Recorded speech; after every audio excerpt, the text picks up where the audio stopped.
Hi hello and welcome to my channel my dear channel. आज के session में मैं अपलोड कर रही हूँ short answer questions of death be not proud. I know बहुत ही लेट हो चुका है but I won't give any excuse but yes जो इंपॉर्टेंट क्वेश्चंस मुझे लग रहे हैं कि इस चैप्टर में आपके आ सकते हैं तो वो मैं अपलोड कर रही हूँ without giving any excuse. And I hope ये बिल्कुल आपको जो है बेनिफिशियल रहेगा ये क्वेश्चंस के आंसर्स आपको। और बाकी के भी जो आंसर्स हैं इस वर्कबुक में तो वो भी इसी पे बेस्ड है, तो आप आराम से उसको आंसर कर पाएंगे। तो let's start with question number 1। Who is the poet addressing in the poem? In what tone is he addressing it? About what is he admonishing it? तो एक चीज़ के लिए मैं अपोलोजाइज करना चाहती हूँ कि हैंड राइटिंग बहुत ही गंदी है मेरी इसमें, लेकिन क्योंकि मुझे बहुत ही जल्दी लिखना था, आप लोगों के लिए तुरंत अपलोड करना था, तो please forgive me for that. Okay, so answer is in death B not proud, John Donne directly addresses death and personifies it. He is not at all afraid of death. He challenges the notion of death's superiority and power. His tone is assertive, argumentative, and with a voice of absolute authority and confidence. He states, "Thou art not so." तो ये inverted comma में है. Mighty and dreadful, this is also inverted comma, to deflate its ego. He addresses that as an arrogant being who must be humble. तो मैं आगे बताने से पहले बताना चाह रही हूँ कि आप जितने कीवर्ड्स यूज़ करेंगे आपके लिए उतने अच्छे होंगे और उतने अच्छे आपको मार्क्स आएंगे.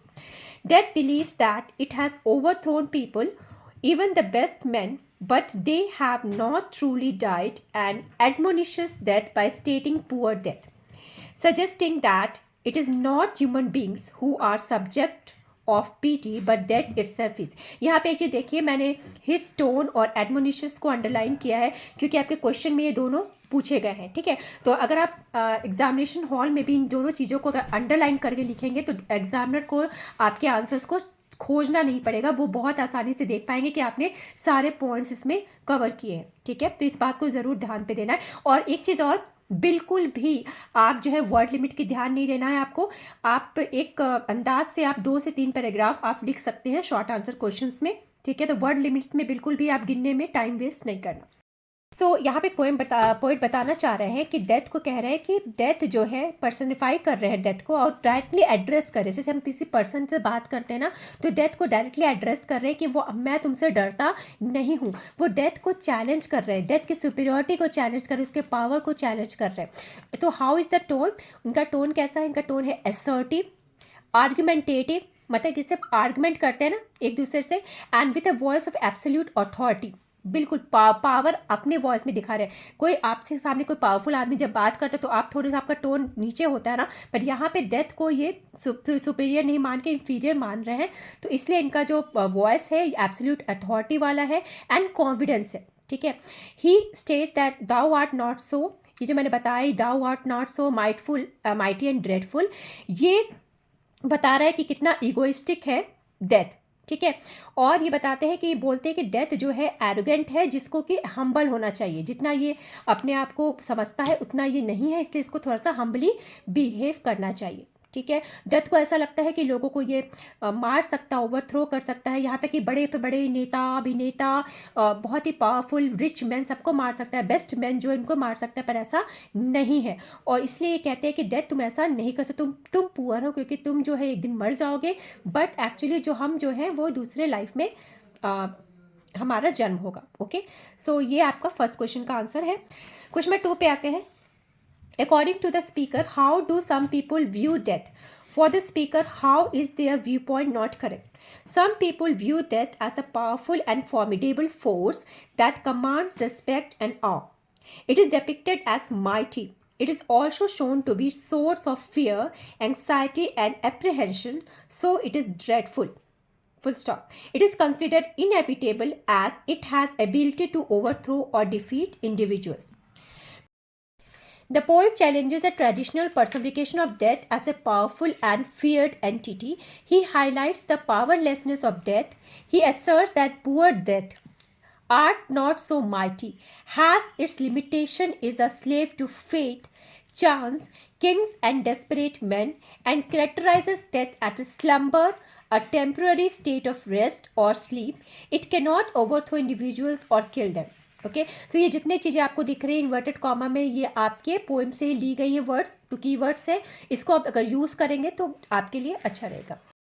सेकंड क्वेश्चन में जो है ऐसा कहा गया है कि डेथ, कुछ लोग को ऐसा लगता है कि डेथ जो है बहुत ही पावरफुल है और फॉर्मिडेबल है, जिसको हम हरा नहीं सकते, जिसके सामने कोई टिक नहीं सकता है, ठीक है। इसलिए जब हम किसी बहुत ही पावरफुल और किसी फॉर्मिडेबल इंसान के सामने जाते हैं तो हमें ऐसा लगता है कि हमें उसका रिस्पेक्ट करना चाहिए, ठीक है।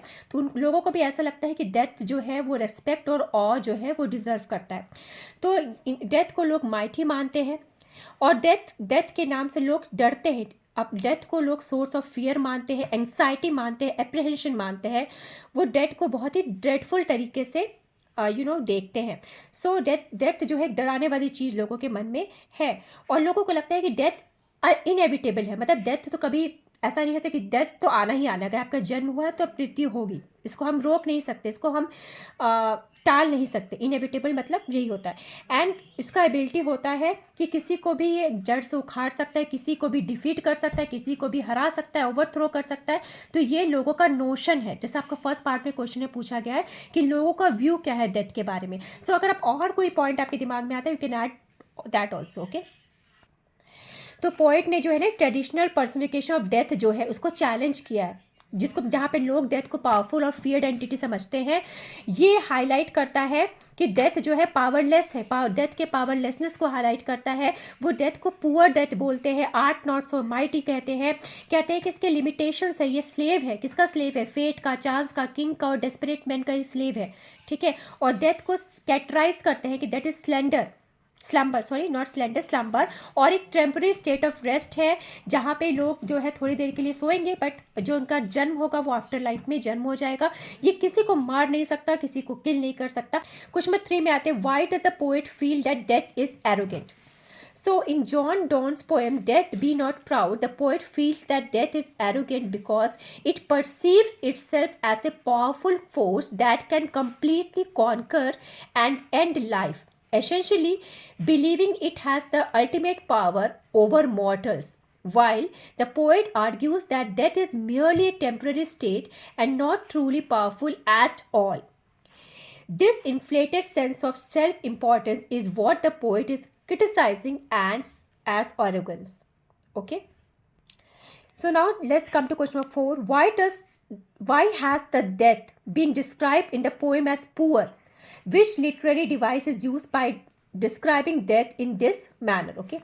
In John Donne's poem, Death Be Not Proud, the speaker refers to death as poor because he is essentially mocking death's perceived power, suggesting death is deluded in believing it has the ability to truly end life, and therefore is pitiable for its inflated sense of self-importance and lack of understanding about the eternal nature of the soul.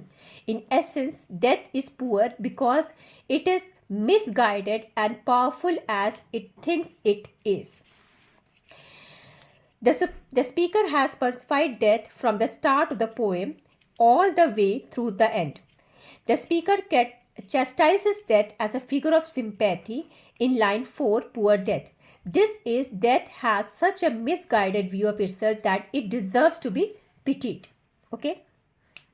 कुछ चीज़ें मैं यहाँ पे बताना चाह रही हूँ, जैसे आपको अगर कुछ ऐसा लग रहा है कि नहीं आप लिख पा रहे हो, आप इसको बहुत सिंपलर लैंग्वेज में लिखेंगे, बट जो मेन पॉइंट्स मुझे देना था मैंने यहाँ पे दिया है आपको, ताकि आप इसको अपने वर्ड्स में भी लिख सकते हैं। जैसे यहाँ पे पूछा गया है, why has the death been describe in the poem as poor? Poor death क्यों कहा गया है? क्योंकि यहाँ मैंने ये बताने की कोशिश की कि इसलिए कहा गया है क्योंकि पोएट जो है डेथ का मजाक उड़ा रहे हैं, मॉक कर रहे हैं कि डेथ को ऐसा लगता है कि उसके पास बहुत पावर है, डेथ डिल्यूडेड है, वो ऐसा सोच रहा है, उसको बिलीव ऐसा हो रहा है कि वो सबको ख़त्म कर सकता है, लाइफ को एंड कर सकता है, और इसलिए ये पिटिएबल कंडीशन है डेथ का, क्योंकि वो फूले जा रहा है, इन्फ्लेट हो रहा है, उसको ऐसा लग रहा है कि बिल्कुल वही सबसे पावरफुल है, ठीक है। तो उसको अपने लिए जो उसका जो सेल्फ इम्पोर्टेंस है वो बहुत ज़्यादा अपने लिए मानता है, बट ऐसा नहीं है, उसको अंडरस्टैंडिंग नहीं, उसको लैक ऑफ अंडरस्टैंडिंग है, ठीक है। क्या चीज़ का अंडरस्टैंडिंग नहीं है? इटर्नल नेचर ऑफ सोल का अंडरस्टैंडिंग नहीं है, इसलिए डेथ पुअर है, ठीक है, क्योंकि वो मिसगाइडेड है, वो सोचता है कि वो बहुत पावरफुल है, बट ऐसा नहीं है, ठीक है। और जो सेकंड आपका क्वेश्चन पूछा गया लिटरेरी डिवाइस, तो लिटरेरी डिवाइस शुरुआत से डेथ को पर्सोनिफाई किया गया है, डेथ को पर्सन की तरह ट्रीट करके यहाँ पे पोएट ने इस पोएम को लिखा हुआ है, ठीक है। तो यहाँ पे जो पुअर डेथ है एक तरह से सिंपैथेसाइज कर रहा है पोएट डेथ को कि यार तुम पुअर हो, ठीक है, तुम पिटिएबल हो, हम पिटिएबल नहीं है, okay. So moving to question number 5, how has the speaker compare death to rest and sleep? How is death related to sleep in the last two lines of the poem? In John Donne's poem, Death Be Not Proud, also known as Holy Sonnet 10, the speaker compares death to rest and sleep, essentially suggesting that death is not something to fear, but rather a peaceful and natural transition similar to a restful sleep, effectively diminishing death's power by likening it to a familiar and comforting state. By comparing death to sleep, the speaker aims to lessen the fear associated with death, implying that it is a peaceful and rather than a terrifying event. In the last two lines of the poem, the poet states that death can make us sleep only for a short time, and then we awake in the other world and live there eternally. Thus, in reality, death does not kill us, it is death itself which dies. ये दो last two lines के explanation बहुत important है। अगर ये poem आपके आते हैं एग्जाम में तो I am very very sure कि ये जो लास्ट टू लाइन्स है इस पर क्वेश्चन ज़रूर आएंगे, ठीक है। और बहुत ईजी टू अंडरस्टैंड भी है कि लास्ट टू लाइन में क्या कहा गया है कि डेथ हमें मार नहीं सकता, डेथ हमें सिर्फ थोड़े समय के लिए सुला सकता है, और जब हम उठते हैं तो एक नए वर्ल्ड में हमारा जो है जन्म होता है, क्योंकि सोल कभी मरती नहीं है, ठीक है। तो ये बहुत ईजी टू अंडरस्टैंड है, तो मैं इसका एक्सप्लेनेशन अभी आपको नहीं कर रही हूँ। जहाँ मुझे लगेगा कि आपको समझने में दिक्कत है वहाँ मैं आपको एक्सप्लेन कर दूंगी। 6th क्वेश्चन में आते हैं, explain the meaning of the following, rest of their bones and souls delivery. ये this is also very important line, ठीक है। और इसी में सेकेंड पार्ट है, which figure speech is use in the ever line. So let's see. In John Donne's poem, Death Be Not Proud, the phrase rest of their bones and soul's delivery means that when someone dies, their physical body, that is bones, finally finds rest, while their soul is released, that is delivered to the afterlife. ठीक है, जब कोई मरता है तो उसका physical body यानी उसके बोन्स जो होते हैं वो रेस्ट पे चले जाते हैं, वो मर जाता है, लेकिन इसकी सोल जो है वो उसको मिलता है आफ्टर लाइफ, ठीक है, वो रिलीज हो जाती है आफ्टर लाइफ में। This suggest that death is not something to fear but rather a peaceful transition to a better state. Essentially the body is led to rest but the soul is liberated. तो death से डरने की कोई ज़रूरत नहीं है, क्योंकि peaceful transition है एक बहुत ही अच्छे स्टेट में, एक बहुत ही अच्छी जगह पे, और जहाँ पे जो हमारी बॉडी जो है रेस्ट पे चली जाती है और सोल जो है वो लिबरेट हो जाता है, ठीक है, उसकी आत्मा को जो है मुक्ति मिलती है। Bones is used as a cynic dog, ठीक है, cynic dog is a figure speech representing the entire physical body. The speaker portrays delivery of the soul as a possible event, believing in afterlife. तो delivery of the soul से पता चलता है कि speaker जो है वो afterlife में believe करते हैं। By describing death as a release and rest, the speaker diminishes death's perceived power and authority. Death को release and rest की तरह डिस्क्राइब करके स्पीकर जो है वो डेथ के पावर और अथॉरिटी को कम करते हैं, यानी डिमिनिश करके बताते हैं कि डेथ की पावर एंड अथॉरिटी बहुत कम है। ओके, सो ये जो 6 क्वेश्चंस मैंने आपको अभी शेयर की है, this are very important questions for this poem. Okay, so rest जो क्वेश्चन इसमें है वो भी इसी पे बेस्ड है, ठीक है।